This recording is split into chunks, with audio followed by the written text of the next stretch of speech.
从1943年的年底开始，盟军就一直在为登陆法国做准备。最开始的时候，登陆的备选地只有4个，其中1个在挪威，另外3个都在法国。位于挪威的那个，因为渡海的线路太长，而且容易受到大西洋风暴的影响，所以率先就被排除了。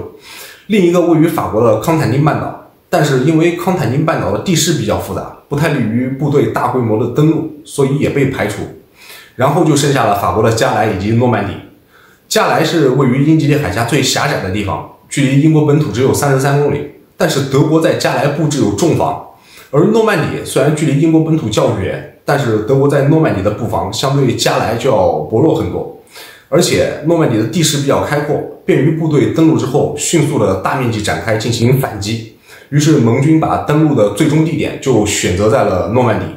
但是为了让德军相信盟军不是在诺曼底，而是选择在加莱登陆，盟军又对德国发动了一系列的迷惑行动。只不过因为之前登陆西西里岛的时候发动的肉馅计划，导致现在要想欺骗纳粹德国就变得更加的困难，所以盟军就发动了一环套一环的保镖行动，目的就是让德国把兵力分散在欧洲各处，从而让德国在法国的驻军，特别是诺曼底的驻军降到最低。另外也要让纳粹德国相信盟军对诺曼底的进攻只是佯攻，而真正的登陆地点是在加莱。保镖行动又分为8个子计划，代号分别为坚忍、格拉夫汉姆、皇家同花顺、通头蛇、阿尔塞德、仇杀、费迪南以及齐柏林。最终经过一系列精心的设计，成功的让纳粹德国相信盟军会强啃重兵布防，但是距离最近的加莱，而不是诺曼底。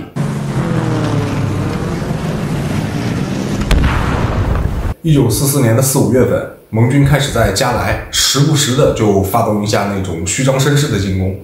让德军看起来他们像是试图在摸清加莱的布防情况。而在诺曼底则以空袭为主，持续轰炸了德军的雷达站、军需库、V1导弹的发射场以及交通线路。这样一来，就让德军更加坚定地认为他们在不久之后的某一个时间点将会猛攻加莱。登陆诺曼底的行动代号为霸王行动。6月5日半夜，盟军就开始了有组织有规模的空降。到了6月6日凌晨的1点11分，驻防在诺曼底的德国第7集团军意识到诺曼底正在发生些什么，因为这个时候已经有2个美国空降师以及1个英国空降师在他们的驻防地着陆。他们立马就向司令部汇报，这看起来更像是一场大规模的登陆行动，而不是什么所谓的佯攻。当时接到汇报的斯派达尔将军并不相信，但他还是把这个情况汇报给了西线的总司令伦德施泰特。伦德施泰特也并不认为这是一场大规模的登陆行动。等到天亮之后，在一个庞大舰队猛烈炮火的掩护下，大批盟军正在迅速登陆的时候，伦德施泰特依旧不相信这是盟军的主要进攻，直到下午才确认盟军是的确要在诺曼底登陆。但到了这个时候，盟军已经在黄金、犹他以及朱诺3个海滩成功取得了立足点，并且向内地纵深推进了好几公里。而到了6月7日，盟军就已经成功的站稳了诺曼底滩头，所有登陆的部队总共达到了17.6万人，还有2万多辆各色的装甲车。仅仅1天，盟军就以8000余人伤亡的代价，轻而易举地撕破了纳粹德国所设置的大西洋壁垒。而1个星期之后，被希特勒寄予厚望的大西洋壁垒就被彻底粉碎了。盟军按部就班的一边登陆，一边向内陆挺进。到了7月初的时候，护航登陆的舰队也被盟军撤走了。盟军总共登陆了25个师100万人，还有56.7万吨的物资，以及17.2万辆的各色装甲车，形成了一个正面宽150公里、纵深15到35公里的阵地。到了7月24日，盟军已经要开始发动大规模的总攻了。至此，诺曼底战役正式结束。4年前，纳粹德国的坦克仅仅只用了短短不到半个月的时间，就从德国出发，在曼施坦因的计划下，把整个法国领土上的所有英法联军，外加少量的比利时人推到了英吉利海峡。而现在，轮到盟军势如破竹了。7月30日，巴顿率领的美国第4军团在攻克了阿弗朗什之后，随即快速地将诺曼底区域的德军清扫完毕，转而向东南推进到了巴黎南边的奥尔良。8月23日，盟军2路已经分别各自抵达了巴黎东南方向以及西北方向的塞纳河畔，2天之后就夺回了已经被纳粹德国占领4年的巴黎。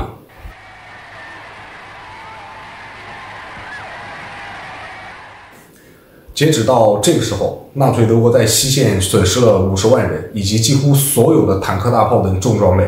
西线大部分的德军将领开始相信他们大势已去。西线总司令伦德施泰特甚至认为，战争在9月份的时候就已经结束了。但是很明显，希特本人并不这么认为。虽然他现在也承认他们的部队在西线遭遇到了一些失败，但他觉得这些失败只不过是一些小的挫折。8月31日，他在贝希特斯加登的鹰巢给军事将领们训话的时候说，在西线遭遇到的这些挫折，正是因为他们的部队没有钢铁一般的意志，而现在他们要找回这种钢铁一般的意志，必要时将在莱茵河上同敌人们作战，在任何情况下都要战斗下去。他甚至搬出了腓特烈大帝，说正如腓特烈大帝所讲的那样，要一直战斗下去，直到那些该死的敌人精疲力竭不能再战为止。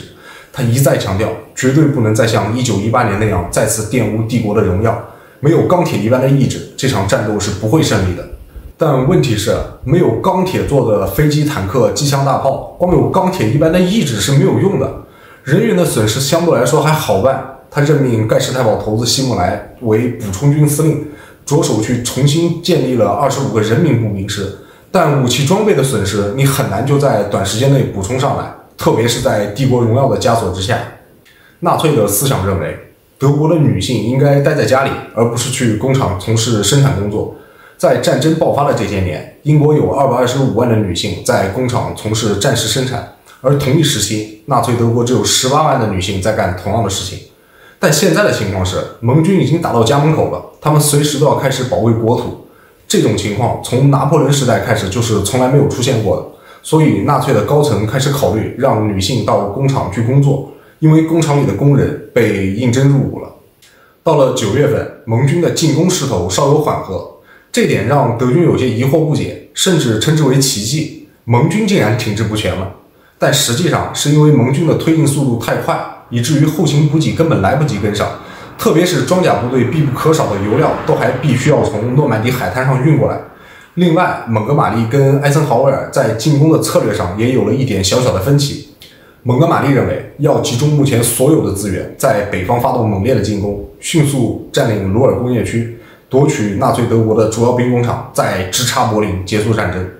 对此，艾森豪威尔并不赞同，他认为要在一条广阔的战线上全面向莱茵河推进。但是在盟军里，并没有一个像希特这样的刚愎自用的独裁者，他们很快就解决了分歧。蒙哥马利跟艾森豪威尔商量出了另一个计划，就是先在莱茵河上夺取一个桥头堡作为支点，再以此为基地继续向东推进。但是这个计划很快就失败了，可能是钢铁一般的意志的确起到了一些作用。从9月份开始，盟军受到了相对比较激烈的抵抗，德军依托莱茵河防守，导致盟军猛扑莱茵河的计划受阻，进展缓慢。直到10月24日，在比利时边境经过了一场苦战，盟军迫使亚琛投降，拿下了第一个德国城市。如果9月初的时候，艾森豪威尔能听取蒙哥马利的建议，直取鲁尔，不光可以控制纳粹德国后续的军事装备补给，也可以打开通往柏林的大门，可能效果会更好。但是没有发生的事情，再多说什么也没有意义。好歹现在盟军已经正式的踏上了德国的土地。盟军攻克了亚琛，让希特勒意识到了一个问题，就是如果一直这样退守下去，最终只会导致一个结果，就是末日始终都会到来，现在只不过是在拖延到来的日期而已。所以他提出了一个非常大胆的计划，与其这样一直被动的防守挨打，不如主动的发起进攻，重新夺回主动权，从阿登森林打过去，就像1940年的春天那样。这个想法相当的激进。希特勒认为这个计划会把西线的盟军打个措手不及，甚至有可能在他们整顿好发起下一场进攻之前就将他们一举击溃。所以11月初，他把这个计划告诉了西线的总司令伦德施泰特。伦德施泰特听到过后差点惊掉了下巴，因为这个时候德军跟1940年相比已经弱了不是一星半点，而且西线的盟军无论是在人员还是在军事装备上都要大大优于德军。别的不说啊，就说面对的军事将领已经不再是当年法国的那群人了，而是蒙哥马利、巴顿、艾森豪威尔。那相反的，纳粹德国的三大名将呢？隆美尔被希特勒自己给刺进了，曼施坦因被免职了，古德里安在东线对抗苏联人。伦德施泰特非常清楚，想要改变希特勒的想法基本上不可能，所以面对这种荒唐的计划，他都已经不想搭理希特勒了。以至于12月初在柏林召开的军事会议，他都不想去参加。希特勒东拼西凑，竟然还奇迹般的搞来了2000辆坦克、大炮以及装甲车，另外还征调了28个师的兵力。空军司令赫尔曼·戈林也答应要凑3000架飞机，这些可是纳粹德国最后的装备以及兵力了。尽管古德里安知道以后暴跳如雷，因为这些兵力原本是要用来对付东线苏联人的冬季攻势的。就像伦德施泰特认为的那样，没人能改变希特勒的决定。他们还是在12月15日开始了所谓的进攻，跟4年前一样，从阿登森林往西边打。不得不说，这突如其来的一招的确让盟军有些措手不及，因为盟军也没能想到，已经到了这个时候，在面对东线苏联人巨大压力的时候，德国人竟然还主动进攻他们西边的防线。所以在头2天，德军还是取得了一些战果，他们接二连三地突破了盟军的防线，但他们最终停留在了比利时的巴斯托涅。因为当盟军反应过来之后，就迅速地向阿登森林的防线增援。盟军快速的大面积增援，让大批的德军被迫纠缠在了巴斯托涅。12月22日，僵持在这里的德国第47装甲师司令海因里希·冯·吕特维茨想要劝降巴斯托涅的守军，得到的答复就一个字：滚。到了圣诞节的时候，巴顿率领的美国第3军团装甲部队从南面突围，为巴斯托涅的守军解了围。希特勒原本的计划是从阿登森林打出去，这样就可以形成一个德军非常擅长的前行攻势，从而包围住被占领的亚琛，从而收复亚琛。但现在巴顿从南面赶来了，他们自己反而即将被合围在巴斯托涅，所以现在要考虑的问题就是怎么样在这条狭长的战线上往回撤，不然真的就有可能被全部歼灭。没过几天，前线的部队就不再需要考虑怎么往回撤这个问题了，因为希特勒对于任何撤退的建议都是直接开骂。12月28日，他召集了一个大规模的军事会议，伦德施泰特以及第5装甲军司令曼特菲尔都向希特勒表达了阿登森林方向进攻部队有遭到全歼的担忧，希望想办法把他们赶紧撤回来。但是毫不意外地遭到了希特勒再一次无情的拒绝，仍然要求他们全力进攻巴斯托涅，甚至还要求他们去攻打别的地方。于是在1月3日，德军向巴斯托涅发动了总攻，但是仅仅2天他们就放弃了，因为他们发现他们不光啃不动巴斯托涅，而且盟军的大规模反攻也已经开始了，他们随时有被包围的可能。所有身在一线的德国将领都明白，他们已经到了真正意义上的强弩之末了。到了1月8日的时候，他们终于接到了准许撤退的命令。到了1月16日的时候，这些纳粹德国最后的兵力回到了整整1个月之前发动进攻时候的战线上，但区别是他们损失了大量的人员以及装备，失踪和伤亡了12万人，损失了600辆坦克以及重炮，1600架飞机和6000辆汽车。这些装备以及人员对这个时候的纳粹德国来说弥足珍贵，因为这些装备和人员是他们能拿得出来的最后的力量了，而原本这些力量是要用来对付东线苏联人发动的冬季攻势的，而现在没有了。虽然美军的伤亡以及损失也不容小觑，但美国人可以源源不断地补充他们的损失，特别是装备，而德国人现在什么也拿不出来了。阿登战役是第2次世界大战当中德国人发起的最后一次大规模的进攻，